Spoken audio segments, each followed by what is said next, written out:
Yeah.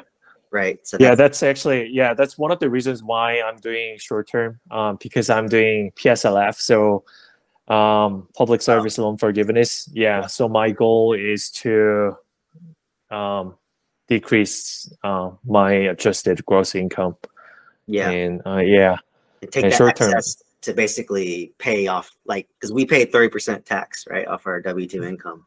Yeah, So, you know, that's quite a bit, right? yeah, You know, if someone's making 150, you're paying $50,000 in taxes, then you get $50,000 extra to pay off loans if you want to, right? right. So that's why people do short term. But I think other than that, like, it just didn't appeal to me. I know a lot of people like, oh, I made like $20,000 a month net in positive cash flow from short term rentals, and I was like having FOMO. I was like, yeah, I have more units than you, but mine takes a long time, right? But then now I finally caught up. I'm making about $10,000 net a month now, and all my Airbnb friends are like going down. Right. I Yeah, built up that some market is equity. not sustainable. Yeah, It I can isn't. guarantee. Yeah. And like I said, like the beauty about my 20 unit is I could literally have 2 units as short term rental, 18 as long term rental, Hmm. and you get the best of both worlds, right? Right. Like you can say if they're 2 separate buildings, 10 and 10, well, this 10 could be all long term rentals, and then the majority of this one will be short-term rental, or sorry, long-term rental. And I might have 2 for short-term rental. So I get the best of both worlds. I'm materially participating, potential for extra income, but it's more Yeah. headache too, right? Like it's not Right. easy managing. You're basically customer service, right? Like I do too much customer service at my day job already as a pharmacist. So I don't want to have to customer service people, you know, outside of that. So it just didn't really appeal to me. I'm glad I didn't jump into that because I think I had a feeling that it was like kind of a ticking time bomb, because the people making the most money from Airbnbs were the ones selling a course on how to Right. make an Airbnb, Yeah. right? And now they're like super saturated, but long-term rental is tried and true. You cannot go wrong with long-term rentals, Right. right? So I guess what's if you were to go into commercial real estate, like how would you fund it? Would you look to sell some of your assets, or do you just have money saved up? Like, Yeah, I just have money saved up. Yeah, so we save about 80% of our income because we nice. live really frugally. Yeah, so I think I should be able to purchase maybe 1 to 1.5 million dollar asset within 1 to 2 years. 25% down, you're assuming? 20 to 25% down. Yeah. And then does that include renovation, or is that That doesn't include the renovation. So do you ever look at turnkey properties? So if you know, for me, when you go off market, Uh-huh. usually you're gonna kill it with value add, right? Okay. So, Yeah. you know, like you know my story, I self-funded my renovation, right? So I pulled the Mm-hmm. money from my single family and basically put, you know, 20-25% down, Yeah. negotiated some seller repair credit, so I cut my down payment to about 12%, Mm-hmm. and then I funded my $300,000 worth of renovation myself, right? Yeah. So pros and cons, right? Pros is like obviously you need to have the access to that much capital, Mm-hmm. but there are ways like you could have done. I could have done like a bridge loan, Yeah. which would have been like a hard money loan where it would Uh-huh. have, you know, I put 25% down of the cost of the asset plus the renovation cost, Mm-hmm. right? So if I was all in for $800,000, you know, 500 for the property and 300 for renovation, I would put 25% down of 800,000, which would be 200K down, right? And get a Yeah. $600,000 loan, and it would cover my $300,000 renovation. But you're at the mercy of reimbursements, right? So you have to fix something, Mm-hmm. and then based on the scope of work, and then they send an inspector, and they inspect it, and then they'll reimburse you accordingly. But the problem is, you might have wrote, "Oh, it's going to cost me $5,000 to fix this unit," and I only listed maybe $1,000 for the floor, $1,000 Mm-hmm. for the kitchen. You break it down, right? But maybe it might have cost you $5,000 for the kitchen, for just the kitchen. They don't care. Based on the scope of work, that's how they reimburse you. And you're shooting in the dark because you don't know how much things cost as you start ripping things apart. Right. Right. So on my 20, that's where I got burned. Like I had a hard money loan, which included renovation, 100,000, but I was deviating from the scope of work so much, and I didn't get any much reimbursement, right? Because you're just getting guesstimates from the contractor. They're like, oh yeah, it's about maybe 10,000 for this unit, but this is them not ripping things out of the wall. But once you rip things out of the wall, you're like, oh, this plumbing issue is here. Oh, this is worse than I thought. And things got more expensive, and I ended up not getting reimbursed a lot of what I had to put my own money anyways. So I just thought, so that's just one thing to keep in mind. But value add, I'm obviously favored for, because I made so much money through value add because I forced the appreciation. Yeah. Like if you look at my first deal, I bought for $500,000. It appraised at around 800.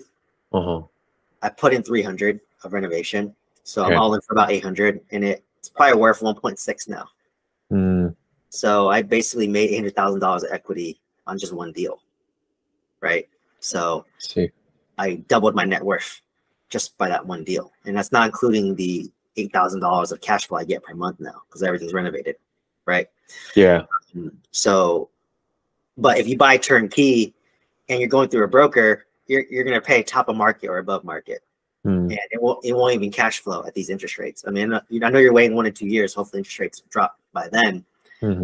But what's going to happen is once interest rates drop again, there's going to be more competition, right? So you kind of pick your poison, like, because I know when interest rates drop, I'm gonna pull all my money from my deals again, right? Like I don't want to do it now because I have a 4% interest rate, but if interest rates are like 4 to 5% again, I'm gonna pull out all my money in my 26 unit and pull out like close to over $500,000 and get ready to fire on the next deal, right? So yeah, it's kind of like picking your poison. Do you want competition or do you want lower interest or less competition, higher interest rates?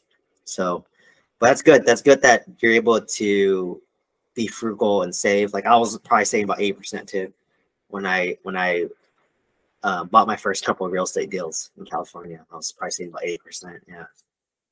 Did you renovate your single family homes? No. So all my single families were all turnkey. Oh, wow. Okay. Yeah. I literally bought them on LoopNet or on like Zillow. I just go on Zillow and I bought it. And I just was lucky that I bought it at such a good time and it appreciated like crazy. Like California, it's all appreciation, right? No cash flow, all appreciation. Like you said, I bought my first one in 2017 for 800. It's now worth 1.3. That's $500,000, right? And then my one in San Francisco, 1.1. It's probably worth 1.5. Yeah. So it's 400. And then I bought one in Orange County for about 800. Now it's like 1.2, 1.3. Oh, wow. So like I did nothing, right? I didn't do anything special. I bought these properties 10% down, not knowing any of this would happen. So what I like about apartments is it's more in your control, right? I control the value. Like I forced the value to go up. California was just purely luck, I would say. And people, it's nice to live in California, right? Like everybody wants to move there. Yeah, everyone wants, like, people bash on it. I get it, but I'm like, dude, you can't beat the weather. You can't beat the diversity. You can't beat just everything. Like, like I don't even deal with snow. It's like winter, Christmas right now. So it's you can't beat it, right? Right. So it's hard. So, but I just said I wasn't smart to think that far ahead. I just thought, oh, I just need a place for me to live, and just bought a couple of houses. So I would say that's luck on my end. There. Did you have any issue dealing with contractors when you're renovating their apartment units? No, actually, I was pretty lucky. I don't know if it's because I chose really good general contractors, but what I teach in my course is like, honestly, 9 out of 10 contractors are terrible. 9 out of 10 property managers are terrible. But I was referred a great property manager who serves as my general contractor. I see. Right? So it's a husband-wife duo, and the husband's a general contractor. The wife manages the day-to-day and rents out the units. So got it. Literally, I was so hands-off that like I didn't even tell them like how to renovate it. I just said, hey, like generally speaking, I want neutral colors, LVP flooring, remove the popcorn ceiling. If you can save the kitchen cabinet, save it. If not, let's replace it with something Home Depot shaker. So I'll talk with the general contractor over how we envision it together. Yeah. And then once they finish one model unit, then you just copy and paste that unit for all the other 26 units. Right. So if you look at the renovations of all my 46 units, they all look the same for the most part. Just LVP flooring, white paint, kitchen cabinets are like from Home Depot. So I didn't get burned with bad ones. I mean, maybe I'm too ignorant and too far to know I got burned, which could be the case, right? But that comes at a cost, right? When you delegate and you don't do yourself, there's just this cost that you have no control over, but that's the cost, the scale, the cost of your business, right? But you know, I would say my contractor, he saved me money. Like I paid him about, his general contracting fee was about 8% of the total cost. So that's about, I spent 300,000, so I paid him about 25K. Okay. But honestly, just on the roof alone, he saved me $20,000 on just the roof because he had a connection to a guy that was really cheap. Okay. So if you have a good general contractor, they should save you more than what you pay them, and then they should do a good job. So what we did was I trust but verify, right? So basically he would manage the subcontractors who he worked with before. They would renovate the unit, and then he would inspect the unit and have a punch list of things to do. Right? Hey, this needs touch up. You missed this. You missed this. Right? And on top of that, his wife would come in, and before she would rent it out, she would do her own inspection as well. I see. And she would create a punch list. So between the general contractor auditing it, I had the wife who's the property manager auditing it to make sure that it's ready, right? And then between all those layers of protection, I feel like I have very nice units, and it shows because they rent out immediately. I'm 100% occupied on my apartments, right? And same with my 26 unit. So my 20 unit. So the property managers knew a contractor, and I just paid him directly and talked to him directly. He did a high quality job. He worked by himself actually because he hated the subcontractors, because the subcontractors would do the job and they did a shitty job, and he ended up having to go and fix their job. I see. And they cut into his profit margin. So he just said, you know what, forget these subcontractors, just pay me. I'll renovate the whole unit myself. And he knows how to do it all, right? Yeah.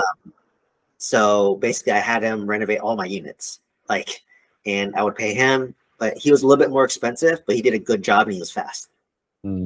So you have to pick and choose your poison. So the best general contractor is going to be good at their job, cheap and fast.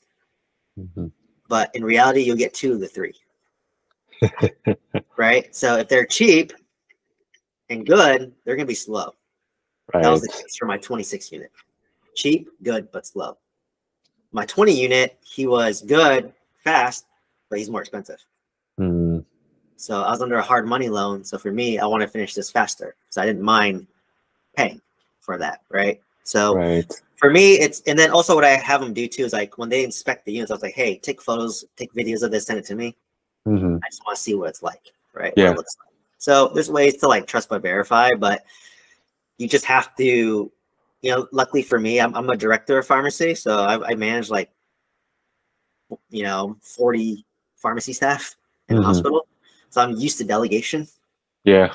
I get it. Pharmacists are very detail oriented. We're OCD. We want control. Yeah. That's why I rose to the top, because I'm able to delegate. But what I realized, I don't know, I'm not lucky for me, I'm not handy at all. So I know that I want to know I can YouTube it. I tried to fix my own toilet one time. It took me 8 hours and ended up paying a plumber anyways. And I was just like, I just could have paid a plumber and work an hour and make more money that way. So I think that way, and that helped me alleviate it. And then, but yeah, there's a certain level of trust that you have to have. But like you said, if that's just not your personality, then just know that you won't be able to scale as much, which is fine. I mean, you could build a nice real estate portfolio, and in the state that you're in, right? You could organically scale. I mean, Denver is not as expensive as California, but it's more expensive than Oklahoma. Yeah, you're dealing with snow, so that's why I don't invest. I invest under the sun belt. So I want warm climates, because I don't want my pipes bursting. That's like that sounds terrible to me. Right. Yeah. That's why I'm in Oklahoma. Oh, even Oklahoma is borderline. It might snow there too, but not as much as hail. That's why I like the Sun Belt, under the Sun Belt. So I don't want to deal with busted pipes. But by all means, if you have an unfair advantage there, go for it. But for me, I don't want to deal with that. Like you said, burst pipes is not fun, right? I haven't had to deal with one yet, but it does cost a lot of money. It's a lot of stress. Insurance goes up. So yeah, that's something to consider when choosing your market. When you purchased the properties in Oklahoma, did you do any research on the location and neighborhood to understand your like customer demographics and the potential of the asset? Yeah, I mean, honestly, I think I just dropped a YouTube video how to find rent comparables, right? Like from my course, from my mentorship program.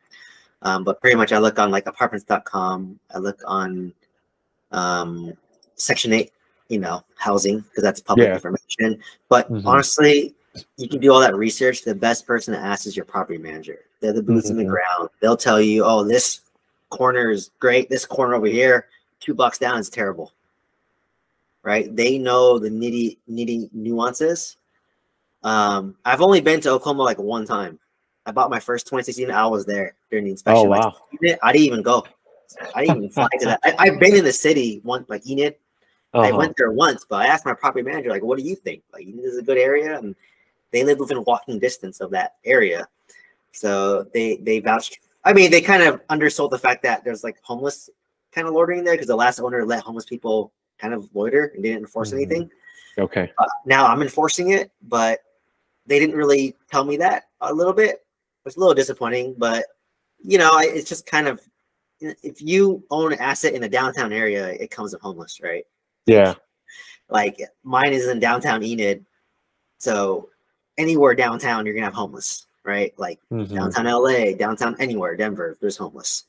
So, but despite that, they were walking distance there. I said, worst comes to worst, they can walk over there, they can manage it, they can handle it. They know the area, they live there. They literally walk to my 20 unit all the time, when they go for a walk. So I really trust my boots on the ground.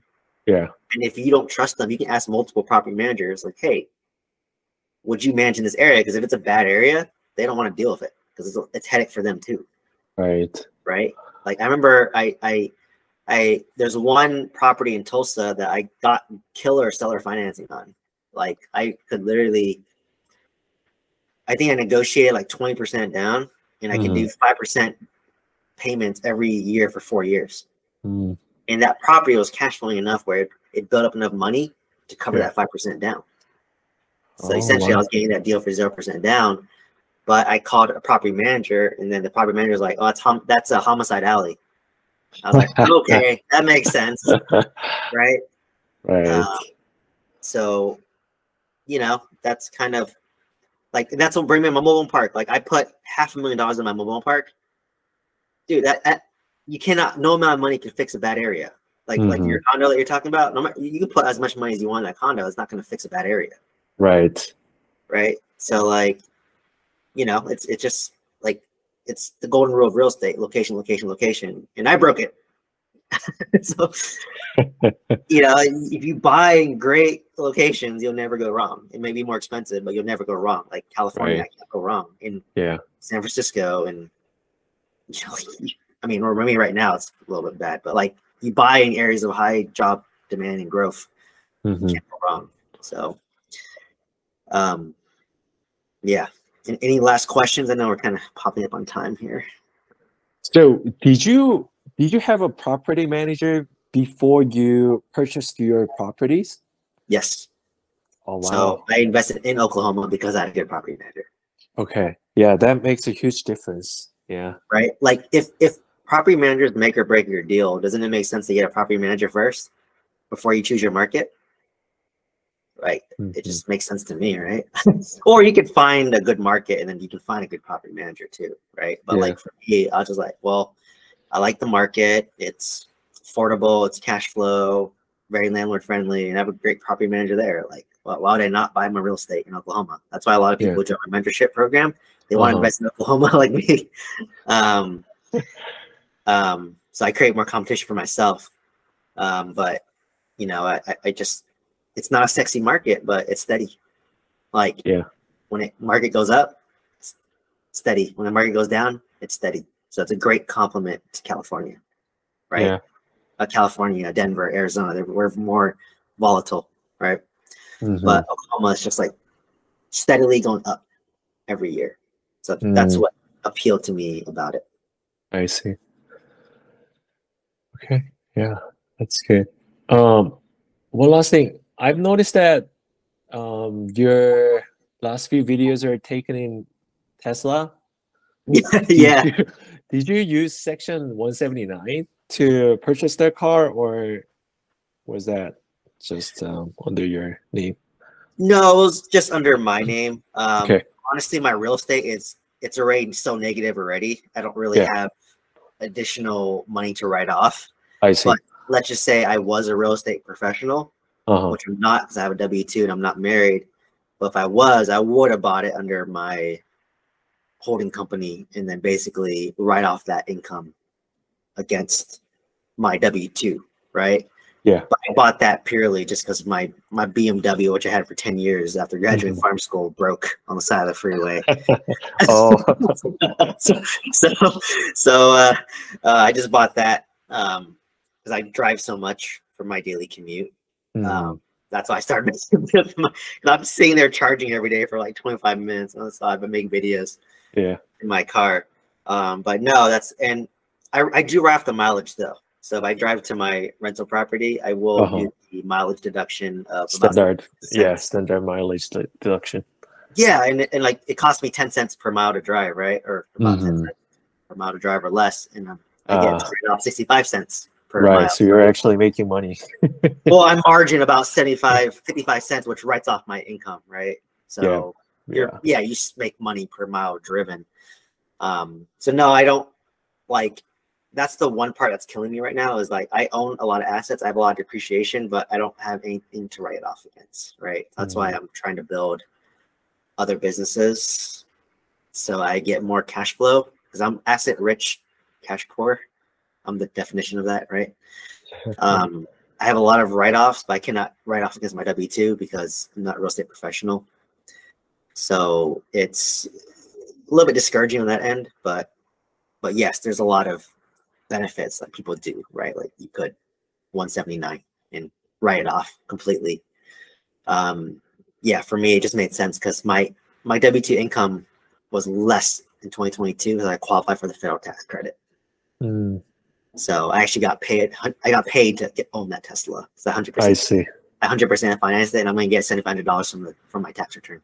Yeah, that's nice. So in a weird way, it's free, quote unquote free. And I get free charging for about 6 months. So that's awesome. Yeah. Cool, man. Well, thanks for hopping on. Yeah, thanks for your time. Yeah, this was great. Yeah. These are every Wednesday, and like I said, I if you have a question that you have, just shoot me. I'm not sure if you have my email. Oh yeah, just reply to the newsletter. Question, and then I need video ideas to answer when I'm sitting in my car every day. So if you have a question, happy to just answer it for you on the video, and I just upload it onto YouTube. Oh yeah, that'd be nice. It helps me create content, and then but yeah, hope to see you in the call and maybe convince you to go to multifamily. We'll see. Maybe next year. Yeah. All right, Ed. Thanks for hopping on, man. All right. Thanks, Steven. All right. You too. Have a good day. Bye-bye. Bye.